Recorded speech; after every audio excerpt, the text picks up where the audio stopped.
el nombre del Padre, del Hijo, del Espíritu Santo. Amén. Dios te salve María, llena eres de gracia, el Señor es contigo. Bendita tú eres entre todas las mujeres y bendito es el fruto de tu vientre, Jesús. Santa María, Madre de Dios, ruega por nosotros pecadores, ahora y en la hora de nuestra muerte.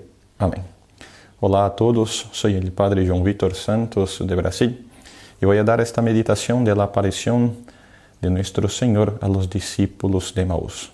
Antes de nada, acordémonos de que son 5 los preámbulos que tenemos que hacer en toda meditación. Aquí van. Primero, ponerse en la presencia de Dios, como de costumbre solemos hacer. Ahí está el número 46 del libro de los ejercicios. Segundo, pedir que toda mi oración sea ad maiorem Dei gloria, o sea, todo para mayor y más grande gloria de Dios. Tercero, recordar aquí la historia. Imaginar a 2 hombres que van caminando y mientras caminan, llega un tercero que comienza a preguntarles sobre la conversación que están teniendo. Aquí podemos usar el Evangelio de San Lucas, capítulo 24, de los versículos 13 a 35. Cuarto punto del preámbulo, composición del lugar. Hacer mentalmente este lugar donde se encontraban los discípulos, yendo de Jerusalén hacia Emaús. Imaginar, componer las vías, el camino por entero. Quinto, la petición. Aquí pediremos que gracia para me alegrar y gozar intensamente de tanta gloria y gozo de Cristo nuestro Señor. Esta es la petición de la resurrección de nuestro Señor. Aquí vamos a pedir eso también. El cuerpo de la meditación, así vamos a dividir. Primero punto, ver las personas del camino y reflexionando en mí mismo procurar sacar algún provecho de ellas. Segundo, oír lo que hablan y asimismo sacar algún provecho de ello. Tercero, mirar lo que hacen y sacar también algún provecho. Cuarto, considerar cómo la divinidad que parecía esconderse en la pasión parece y se muestra ahora tan milagrosamente en la santísima resurrección de nuestro Señor, por los verdaderos y santísimos efectos de ella. Quinto punto, mirar el oficio de consolar que tiene nuestro Señor para con nosotros, comparando como unos amigos suelen consolar a otros. Él, que es nuestro tan gran amigo, viene a consolar a todos nosotros. Pues bien, que hagan eso antes de comenzar. Y ahora sí, intento de cierta manera hablar un poco del Evangelio para ayudar en la meditación. Quiero hacer un comentario a este Evangelio acerca de la luz de la fe, que cada uno de nosotros debe tener y lo que de cierta manera faltaba en el inicio de este Evangelio propiamente diciendo, en los discípulos. Uso como base otros autores conocidos para poder explicar este pasaje. Bien, este Evangelio nos pone al lado de 2 discípulos de Jesús que, tristes y abatidos en la fe, regresan lentamente a su pueblo de origen, llamado Emaús, a poco más de 10 kilómetros de Jerusalén. Eso todos nosotros sabíamos. Pero, ¿qué quería decir este camino que hacían de Jerusalén a Emaús? Y aquí pongo una cita del padre Alfonso Torres, que es un gran comentador de los ejercicios, para que nosotros también podamos de cierta manera distinguir y cada vez más clarificar la luz de nuestra inteligencia para poder entender este Evangelio. Habla así el Padre. Llega un momento en la vida espiritual y llega por la misericordia de Dios que parece que se apaga todo lo que tenemos dentro. Ya no hay ni luz de fe, ni fervor, ni alientos para nada, y se queda el alma como apagada. Todas las cosas que hemos tenido antes de comunicaciones divinas, de resoluciones generosas, se le presentan como un momento de imaginación. Pero no eran cosas reales, ilusiones que uno se forja en el camino espiritual. Y esas faltas de fe, de temor de Dios, de generosidad, le hacen parecer este camino larguísimo, como un desierto monótono, donde cada passo que se dá cansa terriblemente. Impossível seguir adelante. E então, ¿qué se hace? Pues el peligro está precisamente en irse a Emaús. Ahí está el peligro, en no querer seguir en Jerusalén, sino irse a Emaús. Estos hombres se dejaron llevar por los deseos, por así decir, humanos. Y en la primera oportunidad que tuvieron, quisieron bajar de la cruz. O sea, es decir, quisieron bajar de Jerusalén e ir hacia otro lado. Sin embargo, cuando pasa eso, es una fuga de la vida espiritual, hablan los santos. Se ha perdido el camino, pues ahí en este preciso momento se puede mostrar la fidelidad a nuestro Señor por la virtud de la fe. Justamente, la virtud de la fe que vamos a trabajar en este Evangelio, en esta meditación, para cada vez más alcanzar los frutos de esta santa resurrección de nuestro Señor. Leyendo el Evangelio, vemos que está escrito que ellos conversaban y discutían por el camino. Y justamente un hecho interesante es pensar que este verbo discutir es usado para poder averiguar cosas que conciernen a la ley, a la doctrina o de Jesús. Estos tres puntos se usa el verbo discutir en el Evangelio, para averiguar cosas que conciernen a la ley, a la doctrina o a Jesús mismo. Con la matiz de que nunca es usada para una cosa que podríamos decir que es inmanente, o sea, que es conmigo mismo, que yo pienso conmigo mismo, reflito conmigo mismo, reflexionando conmigo mismo. No es así. Mejor bien, una cosa que intento compartir lo que sé y también conseguir informaciones de una otra persona. Y eso hacían estos dos discípulos mientras caminaban hacia Emaús. De allí el origen de la palabra propiamente griega, sin, que é compuesta de dos palavras. Primeiro, sin, que significa con, junto, y zeteo, que puede decir, nosotros podemos decir que es buscar, investigar, cuestionar, lo que da la idea de investigar juntos, investigar con, discutir, debater. Este es el sentido de esta palabra discutir, eso que hacían los discípulos por el camino. Justo aquí nuestro Señor quiere que nosotros hablemos y hablemos con Él muchas veces, como que de cierta manera pudiésemos discutir con Él. Aunque sepamos que nosotros no podemos comunicarle nada, es hecho. Nosotros, seres finitos, no podemos comunicar nada a nuestro Señor, porque Él es un ser infinito. Si nosotros pudiéramos dar alguna información a Él, sería decir que nuestro Señor necesita de algo. Y no es así. Nosotros sabemos muy bien que sí, nosotros necesitamos de la información de Él. Pero Él, como un buen Padre, quiere siempre que nosotros hablemos con Él, para que Él muéstrenos el camino que debemos seguir de hecho. Es decir, aquel que es sin errores, sin equivocaciones. Aunque tenga algunas dificultades, es verdad, puede tener algunas dificultades.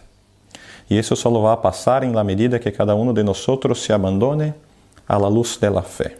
O sea, creer en las cosas aunque no se vea. Pues esta sería la entrega de una discusión con Jesús. Es esto el sentido que nosotros queremos decir, de discutir con Jesús, de hablar con Él. Pero que nosotros sí recojamos, juntemos informaciones. Nosotros no podemos dar nada a nuestro Señor, pero sí podemos escuchar y cada vez más crecer en fe, en la cual estoy preguntando, cuestionando, investigando y así, intentando cada vez más aprender un poquito de nuestro Señor. Mientras pasaba lo que decimos más arriba sobre lo que había sucedido, el Señor resucitado se les apareció con otra apariencia y comenzó a caminar con ellos. Aclaro aquí dos cosas. Primero, nuestro Señor por lo general se acerca a un alma de manera secreta, llega sutilmente. Eso sucede así porque Él busca el corazón del penitente con misericordia, intentando ayudarle. Segundo, Cristo tiene el mismo cuerpo de antes, pero ahora con un matiz distinto, diverso, de manera gloriosa. Pongo un comentario de Teofilacto que dice: una vez asumida el cuerpo glorioso, no había dificultad en las distancias porque ya podía encontrarse donde le pareciese, pues las leyes naturales no regían ya a su cuerpo, sino las espirituales y sobrenaturales. Por esto, como dice San Marcos, ellos le veían con otra forma, en la que no podían reconocerle. En esto entra un gran matiz, pues los discípulos no se dieron cuenta que al lado de ellos caminaba Dios, Jesús, porque ellos estaban como que ciegos. Y aquí aclaro nuevamente usando el verbo griego, que es ekrantonton, ekratonto. Quiere expresar el matiz de que no se habla en un sentido físico, pero en un sentido espiritual. No conseguían darse cuenta de que era Dios mismo resucitado, el Salvador, que les venía al encuentro, que estaba llegando, que estaba al lado, por así decir. Como yo dije, no es que estaban ciegos en cuanto a un sentido físico de la cosa, sino en cuanto a un sentido espiritual. Pero en cuanto a un sentido espiritual podemos decir que, acá, 2 puntos. Algo puede ser negativo, es decir, que por falta de virtud en vez de producir frutos acaba que no produce nada. Y aquí están los discípulos de Emaús en este momento del pasaje bíblico. O podría pasar aún peor, acaba produciendo vicios, el sentido negativo. Pero hay un sentido positivo, que es ser totalmente ciego para dejarse guiar por quien le compete guiar. Es lo que habla San Juan de la Cruz. Cito al santo que dice: el ciego que no está completamente ciego no se deja guiar bien por quien lo conduce, debido a que ve un poco. Al ver algún camino, ya le parece más seguro ir por allí, porque no ve otros caminos. Y como tiene autoridad, puede hacer errar a quien lo guía y ve más que él. Acá termina la cita. Les faltaba ser totalmente ciego, es decir, estar a la luz de la virtud de la fe, a estos discípulos. Tal vez suene un poco raro, pero no quiero ponerlos confusos. Escuchen. Lo que quiero decir es lo siguiente, que alguien para conocer y reconocer a Dios debe entregarse a la noche oscura que habla San Juan de la Cruz. O sea, ¿qué es eso, Padre?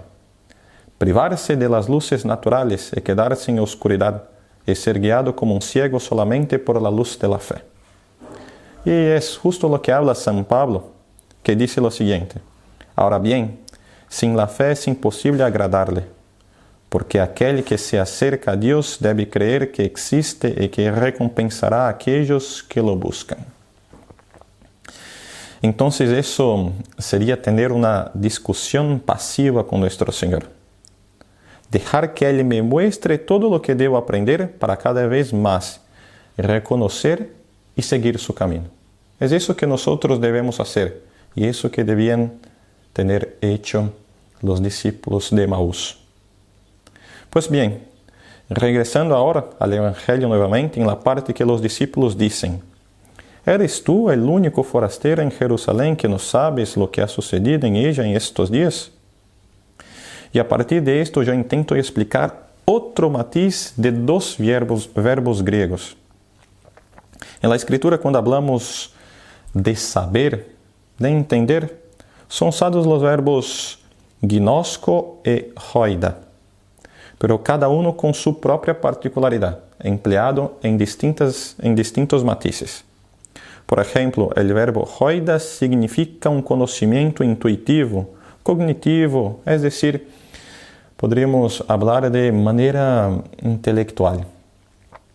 Mientras, en cambio, el verbo ginosko simboliza un conocimiento personal de algo, de hecho, una experiencia, una relación con alguien.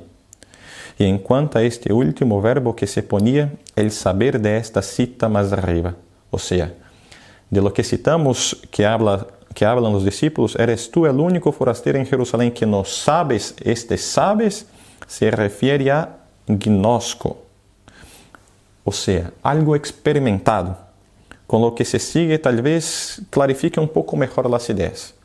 Voy a intentar resumir.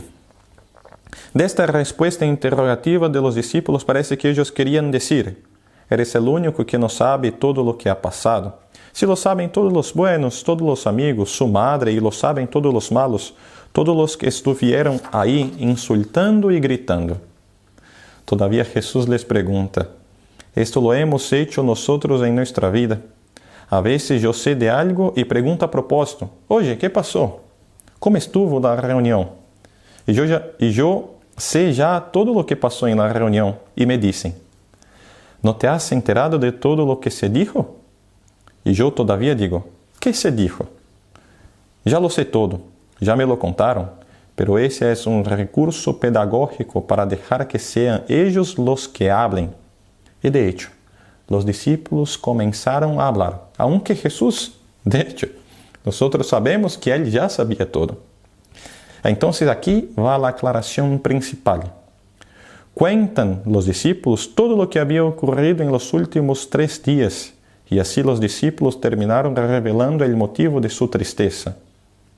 Nosotros esperábamos que él fuera quien liberaría a Israel. Eso habló los discípulos. Uno de los discípulos se llamaba Cleofás y el otro es anónimo, como si estuviera representando a alguno de las personas de nuestro tiempo, que tienen todo para creer. Ya les fue mostrado el camino que deben seguir, mas aún no comprenden de hecho lo cuánto vale dejar todo para seguir a Jesús. Y así van tristes por el camino porque el Maestro ha muerto y esperaban que Cristo liberara a Israel. Es importante que comprendamos que la esperanza del pueblo del Antiguo Testamento era verdadera, pues Dios había prometido un libertador. Sin embargo, aún no había entendido la profundidad y la grandeza de esa liberación. Se esperaba una liberación política y circunstancial. Por eso usaban el verbo ginosko. Ellos querían ver, sentir la experiencia del pueblo libertado. Pero Jesús vino para salvar al mundo entero. Y aquí está el gran sentido de este verbo saber. Pues Cristo vino para tener relación personal con cada uno de nosotros. O sea, que cada uno de nosotros podamos experimentar a Cristo por la gracia. Los discípulos que preguntaron si Jesús no sabía lo que pasaba, pero debería ser al revés. Jesús, que debía preguntar a ellos si ellos sabían que Dios vino para relacionarse con ellos y dar a ellos la vida eterna de una vez por todas, y que esos quedasen con la alegría de la resurrección. Eso era lo que debía pasar. Aquí surge la pregunta que hasta hoy es un escándalo para el pueblo judío. ¿Cómo es posible que el Mesías haya venido si las cosas siguen como están? Así habla algunas personas. ¿Cómo es posible que el libertador haya venido si las personas siguen sufriendo problemas como la muerte, las enfermedades y las guerras y todo el mal que hay en el mundo? Muchas personas se preguntan eso. Jesús entonces, en su diálogo con los 2 discípulos, da la clave de lectura para adentrarnos en el misterio del Antiguo Testamento. ¿Cuál clave es esa? Todos nosotros cristianos deberíamos saber muy fácilmente. La cruz de Cristo. Jesús explica que el Mesías debía sufrir para entrar en su gloria, así como nosotros que para salvarnos y gozar de la felicidad del cielo, necesitamos pasar por los sufrimientos de esta vida. Cristo podría haber salvado al mundo con un acto milagroso, pero no quiso hacerlo así. En la cruz se revela como el Dios que es amor, un amor que se esconde en un dolor trágico e incomprensible. Jesús no fue hacia Emaús, él se quedó en Jerusalén, se quedó en su cruz. Eso debería tener hecho estos 2 discípulos que se encontraron con Jesús por el camino. Tener agarrado su cruz para después mirar la gran gracia y gloria de la resurrección más fácilmente. No que no miraron. Sí, ahora vamos a ver el final del Evangelio. Sí, después la inteligencia de ellos fue aclarada. Pero se tardó un poco por eso, por falta de fe. Por falta de llevar la cruz por primero, para después sí gozar de la gloria. Así habla. En la cruz se revela como el Dios es el sumo amor para cada uno de nosotros. Se quedó en Jerusalén. Entonces Jesús los reprende, no solo por pensar que la liberación que el Mesías traería al pueblo de Dios era de índole política, sino también por imaginar que la redención era incompatible con el escándalo de la cruz. Y habla nuestro Señor a los discípulos así: que necios y tardos de corazón para creer todo lo que dijeron los profetas. Les dice, sigue, ¿acaso no era necesario que el Cristo padeciera todo esto para entrar en su gloria? En efecto, las Sagradas Escrituras profetizaban que Él debía padecer mucho y morir para entrar en la gloria de su reino. Así, comenzando por Moisés y pasando por los profetas, les explicó todas las Escrituras que hablaban de Él. Y es así, la Escritura habla de nuestro Señor. Siempre tiene en el fondo un sentido de Cristo nuestro Señor. Él es el Salvador, el Dios que vino para dar la gracia, la salvación a nosotros. Hará lo mismo momentos más tarde, cuando antes de ascender a los cielos, abra la inteligencia de los apóstoles para que comprendan las Escrituras, es decir, les otorgue el carisma de entender el verdadero significado de la Biblia y sobre todo de ver que la pasión, muerte y resurrección del Mesías ya estaban previstas en el texto sagrado. Así está escrito, habla una parte de la Escritura. Otra parte habla, y así era necesario que el Cristo padeciera y resucitara de entre los muertos al tercer día. Todo eso ya estaba en la Escritura. La pasión, la muerte, la resurrección. Ya estaba predicha.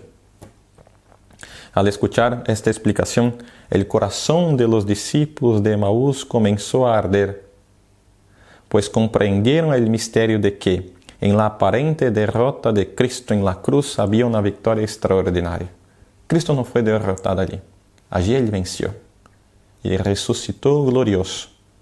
Y eso no entendían los discípulos. Fueron tardos, como dijo nuestro Señor de corazón.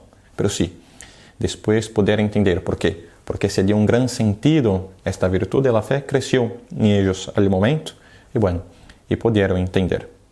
De lo cual se deduce que toda la Escritura, aunque no nos demos cuenta, habla en todo momento de Cristo Jesús, a quien debemos buscar en cada uno de sus pasajes. Pues Él está presente en todas partes, a veces de manera clara, otras de forma oculta y velada, pero siempre está presente, como la palabra viva y personal de Dios, de la que habla la palabra escrita, dictada por el Espíritu Santo. Así es, siempre habla de nuestro Señor, siempre tiene un sentido teístico de Dios. Dice el padre Alfonso Torres, citando a los padres espirituales, y habla así: abrir el alma, como hicieron estos dos discípulos con nuestro Señor, y luego oír, escuchar. No solamente abrir el alma sin el alboroto de María Magdalena, aun aquellas cosas que parecen tan imposibles que ciertamente siempre se arreglan estas cosas en un momento. Es como quien descorre una cortina negra. Se cambia todo en visión de luz. En un momento se descorre la cortina y se les ilumina el corazón. O sea, entiende. Y sigue. Así son, en general, las consolaciones divinas, y a estos pobres hombres les ocurrió lo mismo. Aunque eran débiles y se habían dejado arrastrar a Emaús, tenían voluntad. Alguna luz les quedaba dentro, aunque ínfima, mínima, tenía un sentido de fe. Sí, eso por supuesto no podemos dudar. Y el Señor veía que aquello era flaqueza, o sea, su fe no era más grande porque tenía pequeñas flaquezas. y nuestro Señor les hizo la gracia de manifestarles. Aquí termina la citación del Padre Alfonso Torres. De hecho, es el oficio de consolador que tiene nuestro Señor para con nosotros. Este es el último punto del cuerpo de la meditación. Mirar cómo nuestro Señor se digna consolar a nosotros. Nos dio la salvación y nos quiere consolar, siempre. Pero quiere que nosotros crezcamos en este espíritu de fe, de poder entender, creer cada vez más en Él, aunque no lo veamos. Que el Señor nos conceda también a nosotros, pequeños discípulos suyos, esta inteligencia, que podemos decir vino un poco tardía en los discípulos, siendo que ellos allí tenían la oportunidad de reconocer que era Dios mismo al lado de ellos, mientras estaban con ellos. Es hecho. Mas esta inteligencia nosotros la queremos para que lo encontremos en la profundidad del texto santo y no en la superficie de la letra en la que lamentablemente buscaban los judíos. Y que busquemos al máximo tenerla en cada momento de nuestra vida, aunque tenga cierta dificultad, o sea, tenga cierta cruz, pero que la llevemos con un gran espíritu de fe, que justamente tiene por acto el sentido de acreditar, el sentido de acreditar con nuestra inteligencia, con esta facultad tan noble que tenemos. Nosotros acreditemos que gozaremos de la alegría de participar también de la resurrección y al final estar con el Señor resucitado de una vez por todas, gozando con Él inmensamente en el paraíso.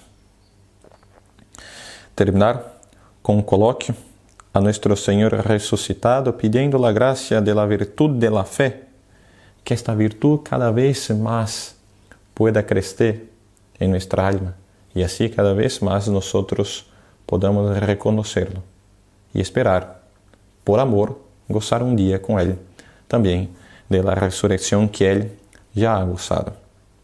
Hacer el examen de conciencia de dicha meditación. Aquí les doy la bendición. El Señor esté con vosotros y con tu espíritu. Que la bendición de Dios Todopoderoso, Padre, Hijo y Espíritu Santo, descienda sobre vosotros y permanezca para siempre.